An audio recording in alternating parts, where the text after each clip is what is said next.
कैसे हैं मेरे दोस्तों। मुझे उम्मीद होगा आप मस्त होंगे। मस्त रहिए, स्वस्थ रहिए, आबाद रहिए। यहाँ रहिए चाहे इलाहाबाद रहिए, आबाद रहिए। देखिए आज लेक्चर नंबर 2 है आपका। कल आपको बताए थे वास्तविक संख्या। वास्तविक संख्या पढ़ाने से पहले हम बोले थे परिमेय संख्या किसे कहते हैं। बताए थे आपको परिमेय संख्या कि वैसी संख्या जो p/q के रूप में हो, जहाँ q का मान 0 न हो। ठीक है। उसके बाद आपको बताए थे अपरिमेय संख्या, वैसी संख्या जो करणी में हो, जिसका मान पूर्ण रूप से नहीं निकलता है, उसे अपरिमेय संख्या कहते हैं। जैसे बोले थे √2 या 1/√2 या √3। मतलब जो संख्या रूट में रहेगा, जिसका करड़ी में रहेगा, जिसका पूर्ण मान रूप नहीं निकलेगा, उसे अपरिमेय संख्या कहे थे। परिमेय संख्या बोले थे वैसी संख्या जो p/q के रूप में हो। बोले थे कि 1/√2 परिमेय संख्या नहीं है, p/q के रूप में है लेकिन परिमेय संख्या नहीं है, क्योंकि ये रूट में है, इसका मान पूर्ण रूप से नहीं निकलेगा। ठीक है। अब अपरिमेय संख्या के बाद आपको बताए थे वास्तविक संख्या किसे कहते हैं।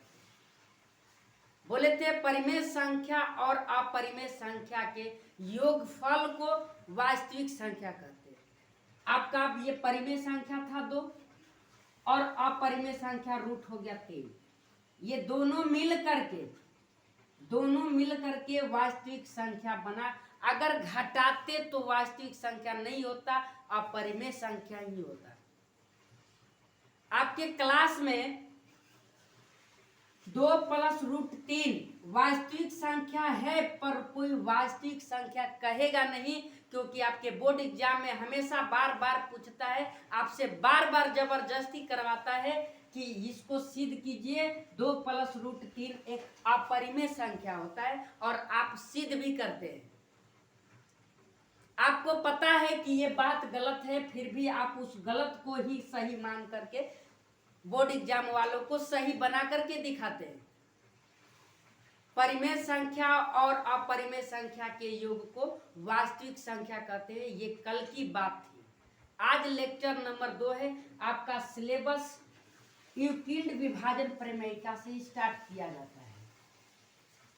यूक्लिड विभाजन प्रमेयिका,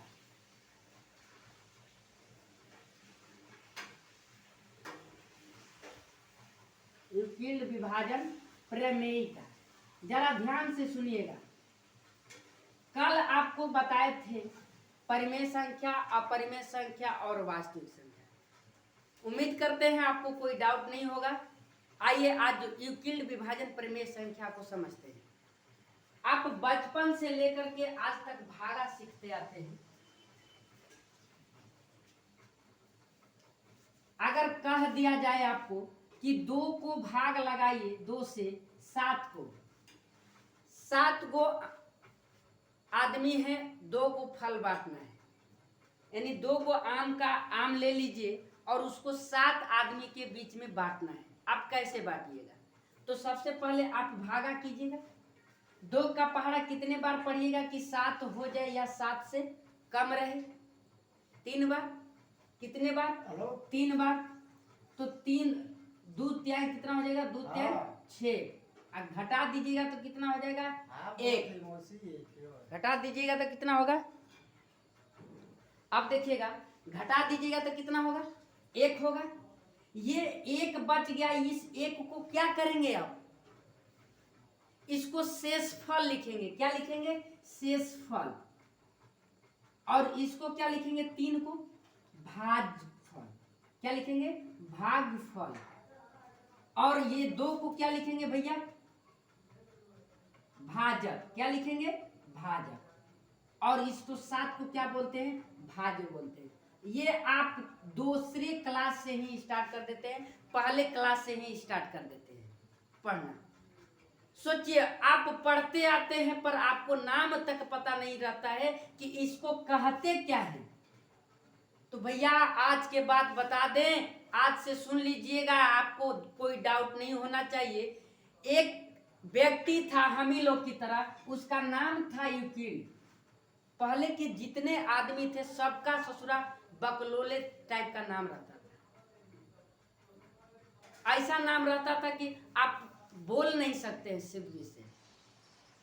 वैसे एक व्यक्ति थे जिनका नाम था यूक्लिड। इन्होंने हमको बताया, पढ़ाने के लिए सब कुछ वही लोग बताते थे, भागा ही बताते थे, लेकिन ये व्यक्ति बताए कि जो बीच वाला ये संख्या है 7 ना, अगर ये बीच वाला संख्या है तो इसमें और इसमें आरी वारी में गुणा कर दीजिएगा, आरी आरी में गुणा कर दीजिएगा, यानी 7 ये 2 में और 3 का गुणा कर दीजिएगा और हाई शेष फलवा को क्या कीजिएगा, जोड़ दीजिएगा।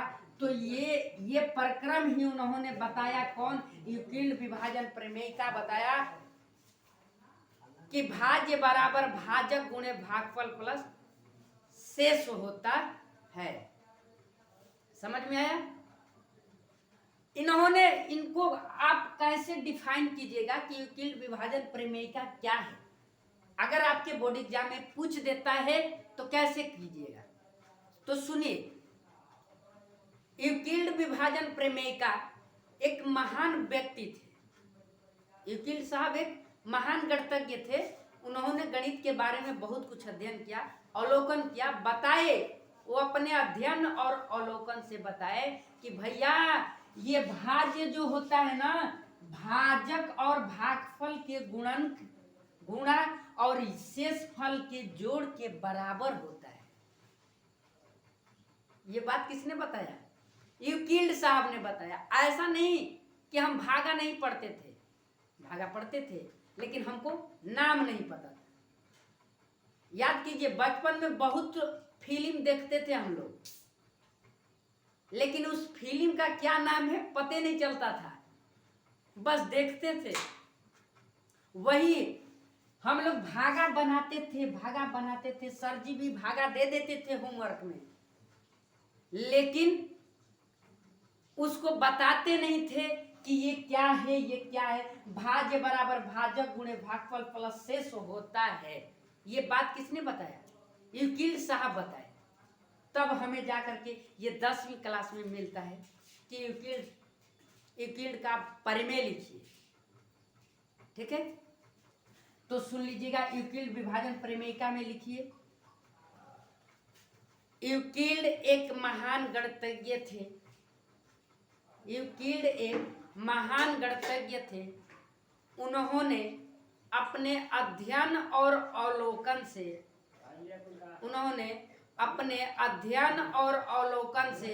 ये बताए अध्ययन और अवलोकन से बताए कि किसी भागफल प्रक्रम में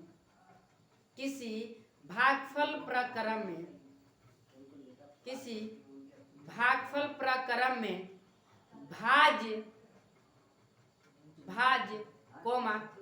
भाजक गुणे भागफल प्लस शेष फल के बराबर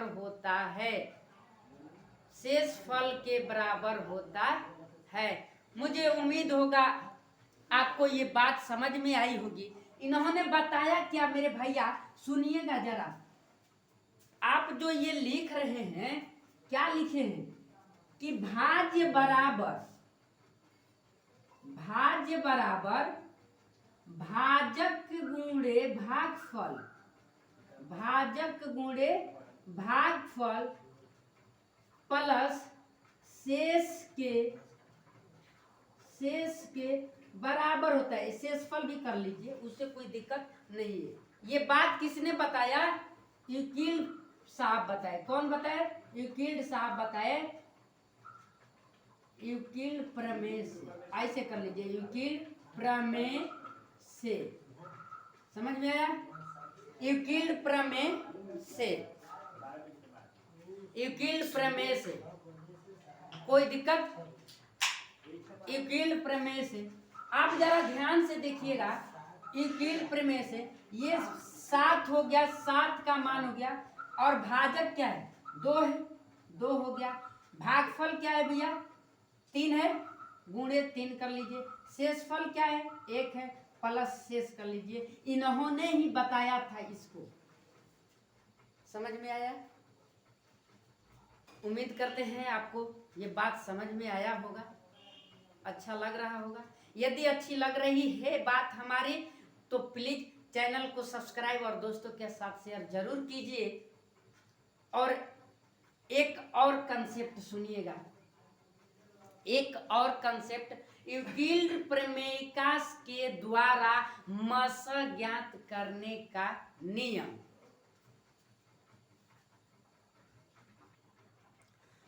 अब जरा सुनिएगा, अगला कंसेप्ट है यूक्लिड विभाजन प्रमेयिका से मस ज्ञात करने का नियम। अब सुनिए रे भैया, आप बचपन से पढ़ते आते हैं मस ज्ञात करना, मस ज्ञात करने का नियम आप बचपन से पढ़ते आते हैं।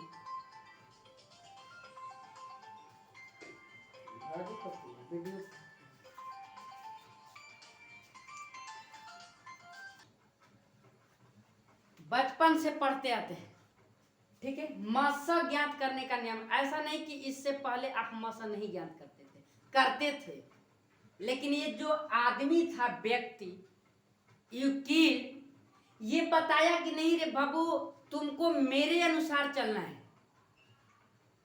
जैसे हम लोग प्रधान बनाते हैं, मुखिया बनाते हैं, सरकार के लिए, सरकार को हम ही लोग बैठाते हैं कुर्सी पे, और हम ही लोग पे राज करता है, बैठाते हैं हम ही लोग, और हम ही लोग पे राज करता है, फिर अपने तरीकों से हम लोग को घुमाता है। वैसे ही पढ़ा था ये हम ही लोग की तरह से, लेकिन बस अपना एक नियम दे दिया, अपने जुबान से कह दिया, बस ये अपना नाम दे दिया। समझ में आया भैया? कहने का ये मतलब कि ये व्यक्ति बताया था कि मस ज्ञात करेंगे, इसीलिए वो अपने ही नाम से दे दिया कि यूक्लिड विभाजन प्रमेयिका से मस ज्ञात करने का नियम। तो सबसे पहले आपको बता दें, जो यूक्लिड साहब थे उन्होंने बताया कि अगर हमारे नियम से बनाना है आपको मस, तो केवल और केवल 2 संख्या लेंगे। कितने? 2 संख्या लेंगे। समझ में आया? और उसी तरह से बनाएंगे भागफल विधि से, जैसे बचपन में पढ़ते आते थे। बचपन में पढ़ते आते थे, चारों को संख्या ले लेते थे, लेकिन ये यूक्लिड साहब हमको बॉन्ड लगा दिए, नहीं तुमको इतना ही में रहना है, नहीं जाना है इसके बाहर। वही हाल है भैया, तो क्या करेंगे? कह दिए कि मान लीजिए 135 और 225 का मस ज्ञात कीजिए, 225 का मस ज्ञात कीजिए। अब जरा सोचिए आप कि 135 और 225 का मस ज्ञात करना है। कौन संख्या है भैया? 2 को दिखाई दे रही है, आवाज सुनाई पड़ रही है, तो आराम से बैठ करके सुनिए। 135 और 225 का मस कैसे ज्ञात करेंगे? सबसे पहले सुन लीजिएगा, जौन छोटका रहेगा तो नहीं बाहर रहेगा। अगर पापा एगो सेव लाते हैं, अब तू लोग 2 भाई है, तो बताओ कौन ज्यादा खाता है? बड़का तो छीन के खा जाता होगा, कहीं कि वो बरियार है। वही हाल है भैया, जो अगर बरसात हो रही है तो बड़का पहले ही छीन के छाता ले ही, ओढ़ ले ही, तू रह जीव बाहर कर दिया छोटका को, यानी 135 को बाहर कर दिया, 225 को अंदर कर दिया। अब 135 का पहाड़ा कितने बार पढ़ेंगे कि 225 हो जाए या 225 से कम रहे? तो 135 दुना के 270 हो जाएगा, 135 दुना के 270, जबकि यहाँ 225 है, तो कितने बार पढ़ेंगे? एक बार। कितने बार? एक बार पढ़ेंगे तो क्या हो जाएगा? 135। अब 225 में से 135 घटा दीजिए। क्या कीजिए? घटा दीजिए। तब क्या होगा भैया? तो 5 में से 5 घटेगा 0 और हाई हो गया 2 में से 3 घटेगा नहीं, इससे ले लेगा हासिल, हो गया 12। 12 में से 3 घटा हो गया 9, हाई 1 में से 1 घटा कट्टम पुट, यानी 0 बचेगा। अब फिर यहाँ 90 आ गया ना भैया, तो इसको 90 को यहाँ घेर लीजिए और 135 को अंदर घेर दीजिए। बचपन में भी करते थे, आज भी वही बात करेंगे। तो 90 का पहाड़ा कितने बार पढ़ेंगे कि 135 हो जाए या 135 से कम रहे? कितने बार? एक बार। तो एक बार यहाँ ले गए तो आपका 90 आया। अब 135 में से 90 घटाइए तो 5 में से 0 घटेगा तो 5 हो गया, 13 में से 9 घटेगा तो 4 हो गया। अब 45 का पहाड़ा कितने बार पढ़ेंगे कि 90 आ जाएगा? कितने बार? 2 बार। तो यहाँ आपका 2 हो गया, तो 45 दूना के 90, कट्टम कुट हो जाएगा।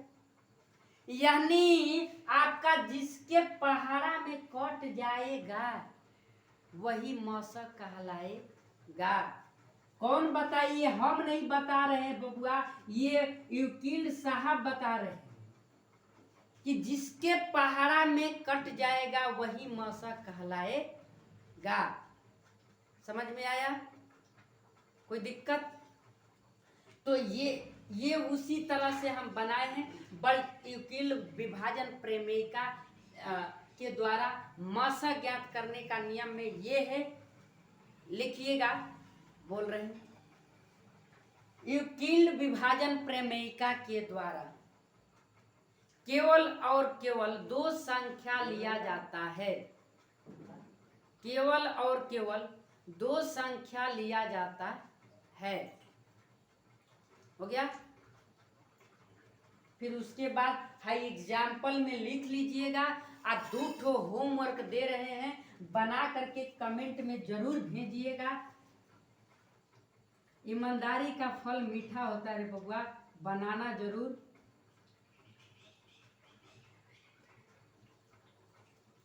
नब्बे और 120 और दूसरा सवाल हो गया 45 और 335। 45 और 335 ये 2 को कमेंट में जरूर बना करके भेजना, व्हाट्सएप पे भी भेज देना, ताकि हम देख लेंगे कि कौन कौन लोग बनाने में सक्षम होंगे। इतना बात समझ में आया? चलिए, मुझे उम्मीद होगा आपको ये बात समझ में आया होगा। यदि वीडियो अच्छी लगी है तो प्लीज़ चैनल को सब्सक्राइब और दोस्तों के साथ शेयर जरूर कीजिएगा। मिलते हैं लेक्चर नंबर 3 में, तब तक के लिए बाय बाय। जय हिंद, जय भारत।